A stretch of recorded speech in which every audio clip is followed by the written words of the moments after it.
What is up, guys? Fatal82 coming at you with a weekly Rust update video. We have another weapon modification in the game by way of a 4x magnification scope that will integrate nicely with most weapons with existing mod slots. It cannot, of course, be used with the hollow sight at the same time, but it can be combined with other weapon attachments being the tactical flashlight, the laser sight, and the silencer. It's going to be a non-default rare blueprint found in the library blueprint tier, and it's going to be the most expensive weapon attachment, costing you 50 high-quality metal. And we did a fair amount of testing with the site on the dev server yesterday and for the better part of the day today. From what we could tell, it's not too overpowered. It's not going to be something that you can snipe people across the map. Even with the field of view turned up all the way, there is a point where you still can't see players with the scope. So it's not something that has unlimited range to it. There is an end for it, and it's not going to be, I think, something that is too extreme. With that being said, it is still very powerful in terms of the perspective that it's going to give a player if they want to camp you. As you can see here in some upcoming footage, you can camp people nicely from their bases if you're up in the hills. So don't underestimate it. I'm not saying that it's not going to be a highly sought after and used item, but it's not such that it's super overpowered. And when you're looking down the sight with the hollow sight model, it does sway a bit.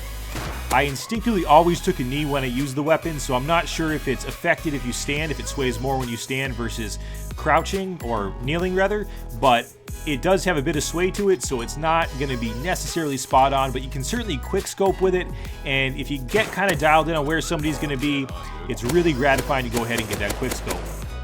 This is the last thing you want to see when you turn on your tactical flashlight in the middle of the forest in Rust. But when you do so this week, it's going to look a hell of a lot better due to updated lighting with the tactical flashlight model. In addition, guys, be aware that the laser sight attachment, the underbarrel laser sight, has received a bit of a nerf this week, and it no longer reduces your recoil by between 20 to 30%, but it's now locked at 15%, and it must be equipped and enabled on your weapon in order to use it. Also, take note that that flashlight does light up that new sight model, and this week's update is a big one for base enthusiasts and builders. The building frames have been introduced in the game, so you guys are going to notice a new option on the building wheel when you go ahead and pull it up. The frames will look just like this. They're literally frames that will sit on foundations. So if you go ahead and place a foundation, you can then pull up that crafting wheel, or building wheel rather, place down a frame. You can then upgrade that frame to the building materials being stone, sheet metal, the armor tier. You can do it just as you would a foundation or any other building part. What makes the frame so special, though, is what you can place inside of it. And there are new materials that you can put in here. They function like you would craft a door, so you would go into your crafting menu in your inventory, and you can now craft things like prison cells, chain metal fences and gates, double doors. The double doors are the real star here, guys, and probably what's going to be used most. They do have increased health, but more importantly, they open and allow more people to get through that door than a single person. Doors are very difficult, and clan members get clogged up in doorways, so having the double doors is really going to be something that's going to be a definite game changer and incorporated into the majority of base builds. The other things are going to be more on the aesthetic side at this point, and they're not all building blocks, so keep that in mind. Pumpkins now have a limited life to them, life cycle, and that's a pro tip right there, guys. You can place pumpkins in caves. We saw some badass artwork for an underwater submarine wreck. That's an indication that this might be like an end game area in Rust, and just imagine that, underwater rad towns, shipwrecks, submarines, how cool that would be with the addition of underwater combat that was recently put in with melee weapons.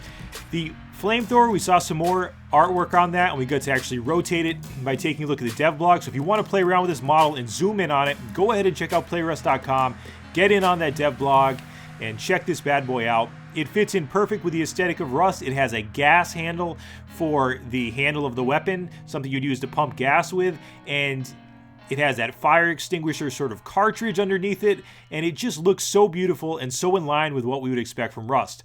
That sight model we were looking at earlier is placeholder, and this is what the final product will look like. Much better and more in line with what Rust goes for. Gary's been working on the XP system, and the first stop there is a tech tree, so he's going to figure that out, and a lot of work's going into that, but we'll probably see the first iteration of that in a month or two. You guys are going to notice clothing looking a lot better on the player models, and pretty soon we're going to see those female player models. As always, hope you guys enjoyed. Fatal82, peace. And that smell? Mine's not that smell. No, I'm pretty sure I have the tiniest penis in the game. Dude, it's like the graphic, like where the head should be is like, looks like a vagina. It looks like I have 3 testicles. That's. Yeah. Kidding. I know. No, I know. I'm well aware. I have the smallest penis in Rust.